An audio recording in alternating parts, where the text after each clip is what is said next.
올림픽 보이콧 주장은 정세균 후보뿐만이 아니라 이낙연 후보께서도 하셨고 이재명 후보께서도 하셨습니다. 근데 이 문제는 우리 정부는 최종적으로 그렇게 결정하지 않았고요. 또 올림픽 참가에 따른 여러 가지 우리 국민적인 어떤 이익도 있었습니다. 이재명 후보님께 또 한번 여쭤봅니다. 올림픽 보이콧에 대한 주장을 하셨는데 너무 즉흥적이고 또 너무 외교 문제를 가볍게 생각하시는 건 아니었는지요? 문제는 여기 있는 6명의 후보자들 중에 누구도 대통령이 될 수 있는 자리에 와 있다는 겁니다. 그런데 이런 심각한 외교적인 문제를 민주당의 대선 후보 중에 한 분이신 분이 이렇게 덜컥 얘기를 해버리고 나면 그것이 갖고 있는 어떤 외교적 부담 이런 것들이 상당히 크죠. 우리 정부가 아무것도 대응 안 한 것도 아니지 않습니까? IOC를 통해서도 문제 제기를 했고요. 또 이와 관련된 적극적인 외교적인 항의도 한 것으로 알고 있습니다. 그런데 우리 정부에게 그런 걸 맡기지 않고 덜컥 어떤 정치적인 이익만을 위해서 그렇게 하는 것은 아니냐라고 하는 것이 제 비판의 요점입니다. 김대중 대통령 햇볕 정책 제1원칙이 무력 도발은 용납하지 않는답니다. 그리고 두 번째가 바로 흡수 통일에 반대한다입니다. 그리고 마지막이 한반도 남북 간의 화해와 협력 교류를 확대하자는 겁니다. 그런데 김대중 대통령의 재임 기간에요. 1차 서해교전이 벌어졌습니다. 근데 이 제1원칙 때문에 서해교전에서 압도적인 화력으로 우리가 서해교전에서 초전박살 냈었던 기억을 다들 가지고 계실 겁니다. 그럼에도 불구하고 그 뒤에 남북 정상회담이라고 하는 역사적인 장이 열렸습니다. 우리가 원칙을 가지고 있어야 됩니다. 지도자가 분명한 자기 소신과 계획과 방침을 가지고 있으면 어려운 과정도 풀려나갈 수 있습니다. 그런데 우리 이낙연 후보께서는 이번에 한미연합훈련과 관련해서 약간 오락가락 그리고 이럴 수도 있고 저럴 수도 있는 해석이 너무 폭이 넓은 말씀들을 많이 하셨습니다. 코로나 때문에 연기하자라고 하는 뉘앙스로도 그런 말씀을 하셨습니다. 그리고 선대위원장을 비롯한 선대위원회에 참여하는 많은 의원님들이 또 한미연합훈련을 연기하자는 주장을 하셨습니다. 한미연합훈련을 연기할 수도 있습니다. 그러나 중요한 건 지도자가 어떤 선택과 판단을 하느냐가 되게 중요하지 않겠습니까? 근데 우리 이낙연 후보님이 그런 입장을 보이시는 건 이게 유연이 아니라 유약한 것 아니겠습니까? 예, 한미연합훈련을 어떻게 할 것인가의 결정은 정부의 몫입니다. 정치인들이 왈가왈부 결정할 수 있는 것이 아닙니다. 정부가 이런 방향, 이런 범위 내에서 판단해 주었으면 좋겠다 해서 조금 넓은 범위의 선택 카드를 정부한테 제시한 것입니다. 지금 총리가 아니시잖아요.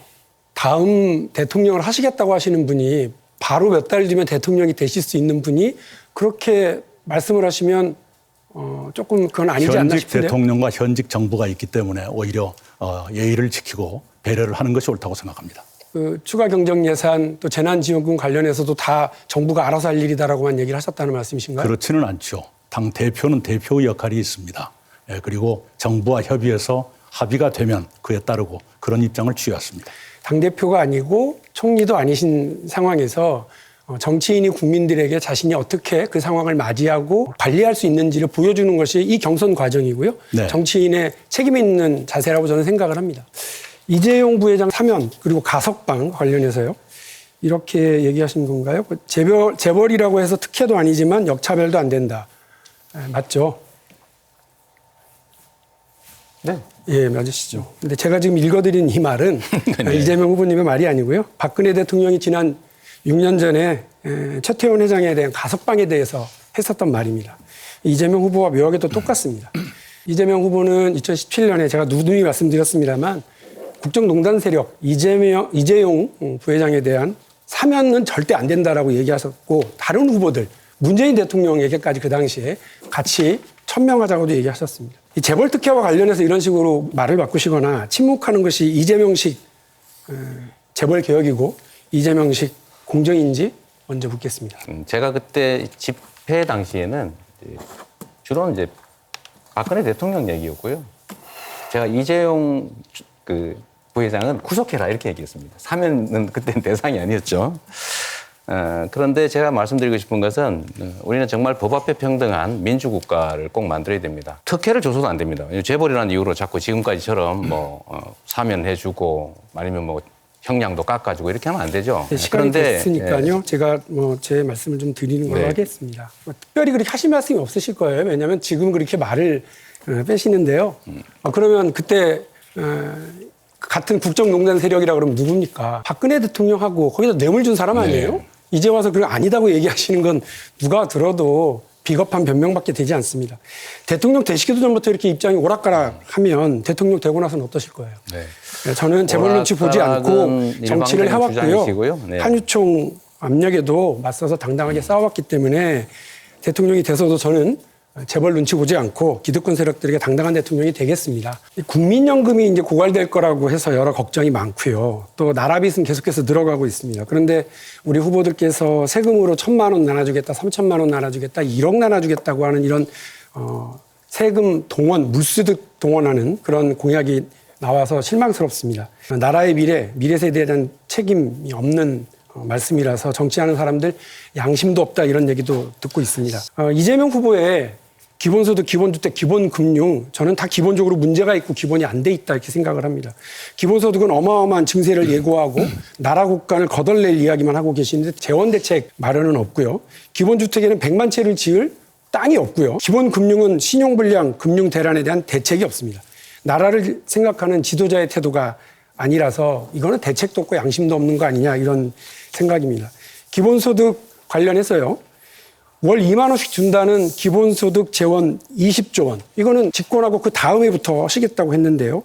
이와 관련해서 어떻게 이 재원을 마련할 거냐 구체적으로 물어보면 늘 하시는 말씀이 나는 할 수 있다. 가로등 정비해보니까 되더라. USB가 비싸더라. 이런 얘기 말고요. 책임 있게 그 재원을 어떻게 마련하실 건지 얘기를 좀 듣고 싶습니다. 이런 말씀에 대한 답을 제대로 못 하시니까 제가 우왕좌왕 불안한 이재명이다. 어설픈 기본소득이다. 이런 걱정과 비판을 하는 것 아니겠습니까? 네, 우리 박용진 후보님은 이 팩트에 기초해서 질문해 주시면 좋겠는데 1,000만 원 지원하겠다, 1억 지원하겠다, 3천만 원 지원하겠다. 이게 제가 드린 말씀이 아닙니다. 물론입니다. 우리 후보들이라고 아까 그렇게 말씀드렸어요. 말씀하셨어요. 아니요. 네, 여하튼, 1,000만 원 네, 얘기하셨고 그다음에 기본소득은 무려 120조를 임기 내에 동원해서 좀 하시겠다는 대답 좀 거잖아요. 할까요? 그러니까 재원 마련 관련해서만 말씀 주시면 돼요. 재원은 하려고 하는 사람들은 할 수 있는 방법을 찾는데 안 하려는 사람들은 핑계가 원래 많습니다. 또 그 얘기만 하시는구나. 예, 국민 여러분 오늘 토론회 어떻게 보셨습니까? 인물도 정책도 비전도 제일 박용진이 낫다 이런 생각들 드셨어요? 이제 우리 정치도 좀 확 달라져야 하지 않겠습니까? 그리고 우리 더불어민주당도 좀 확 변해야 하지 않겠습니까? 우리 정치와 민주당에 너무 낡아서 이미 무너져 마땅한 것들이 아직도 버티고 있습니다. 낡은 계파 정치, 네거티브 정쟁, 미래를 말하지 못하고 과거와 싸우는 그런 낡은 정치가 바로 그것입니다. 제가 이 무너져 마땅한 것들을 허무는 일에 앞장서겠습니다. 여러분 함께해 주십시오. 대한민국이 희망으로 두근두근하고 우리 청년들의 도전으로 들썩들썩한 나라를 만들겠습니다. 그 도전에 함께해 주십시오.